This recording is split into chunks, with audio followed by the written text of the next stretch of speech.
saja kami para pembeli ini adalah, jadi saya pikir saya tuh ribut dengan mereka tuh kayak ya, mudah-mudahan saja dengan wasilah pertemuan hari ini ada solusi buat ibu-ibu semua warga perumahan Dialog Tawon House. Tapi sebelum Pak, silakan siapa dulu yang mau bicara, kira-kira apa keluhan dan maksud tujuan datang ke sini. Terima kasih. Saya salah satu pembeli dan saat ini penghuni Pak di Jati Indah 4. Ini salah satu hal yang membuat para penghuni di sana itu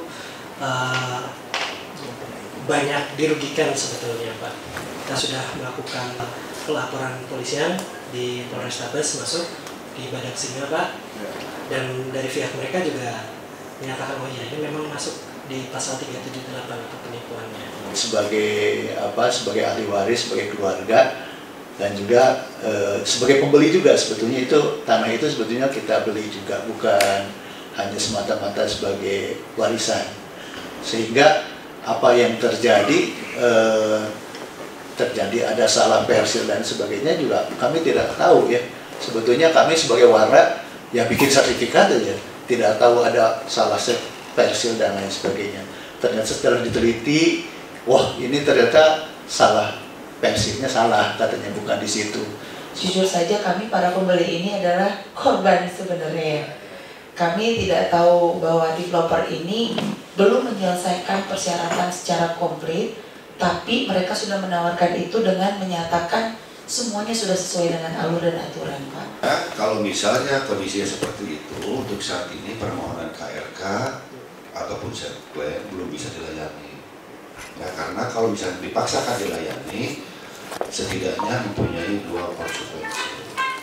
Konsekuensi pertama adalah presiden, bahwa nanti pengembang di Kota Bandung akan menganggap oh itu perumahan Jati Indah bisa pakai warga, bisa. Ya. Presiden Pak Wakil yang harus dihindari. Kemudian yang kedua, dampaknya adalah maladministrasi atau cacat hukum. Jadi khawatir ketika ini masuk ke ranah pengadilan, ketika uji materi di PM, PT UN ya Pak Ocha ya, yang uji materi itu ya? uji formal. Uji formal. Wah, uji formal ini juga akan digugurkan nanti dengan sendirinya ketika ini dilaksanakan tanpa melalui mekanisme yang baik, terutama dalam hal pemenuhan persyaratan. Gitu. Karena bagaimanapun perda itu tidak bersifat mundur, tidak bersifat daluarsa. Nanti kalau akan ada proses mengikuti proses perda yang sudah ditetapkan.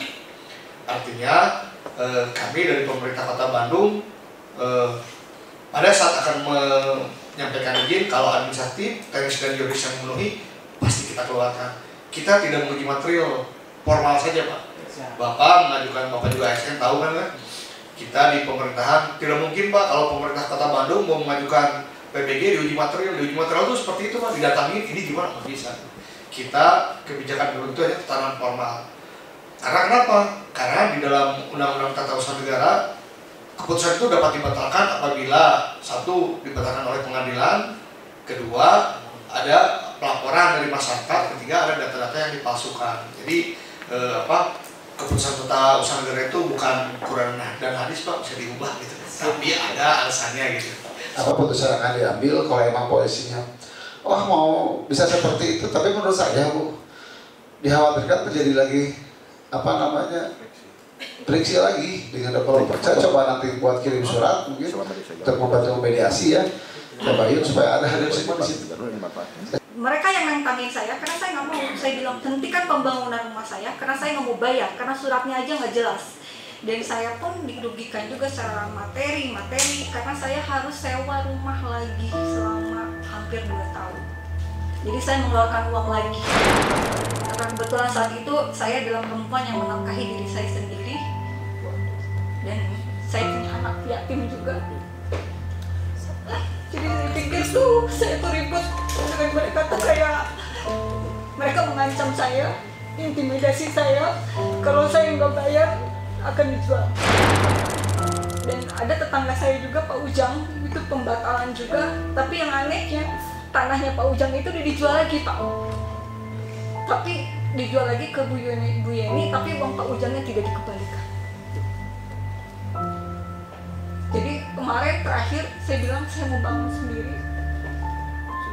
Terus dia bilang saya diminta uang 580 juta. Cuma dia, silakan ibu bangun sendiri. Kan itu lucu gitu. Jadi terus masa saya untuk 145 jutanya itu saya harus bangun, bagaimana rumah saya jadi gitu. Jadi kayak apa ya, kayak mereka tuh seperti dimodalin sama kita semua, Pak. Nanti kita tuh dibikin ribut semua, nanti kita tuh dibikin hopeless, akhirnya kita nungguin mereka dan mereka tuh bisa menjual itu ke orang.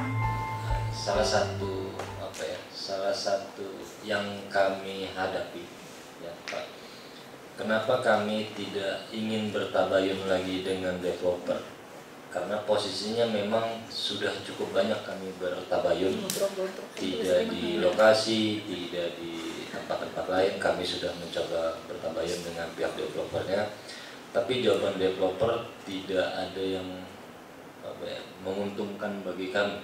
Jadi gini mungkin, saya sih kembalikan kepada Bapak Ibu semua, kalau mau saya coba mediasi boleh, kalau emang tidak, ya tidak apa-apa. Silakan saja Bapak urus, mungkin Bapak Ibu urus urusannya, saya kembalikan, kami akan urus kalau Ibu sudah punya AJB atau sertifikat. Gitu kan Pak Uli ya? Bapak Ibu kayaknya cukup ya. Kayaknya cukup ya Bapak Ibu ya. Semua saya ucapkan terima kasih, mudah-mudahan dengan wasilah audiensi ini apa yang menjadi persoalan Bapak Ibu semua ada jalan keluar dari Allah Subhanahu wa taala ya, seperti itu. Dan juga mungkin buat OPD yang ada di sini, mudah-mudahan dengan wasilah datang ke sini juga memberikan keberkahan buat kami ya Bu ya, sudah menerima apa yang menjadi keluhan dari masyarakat Kota Bandung. Itu saja mungkin dari saya ucapkan terima kasih, dengan saya tutup dengan mengucapkan alhamdulillah, alhamdulillahirabbil alamin.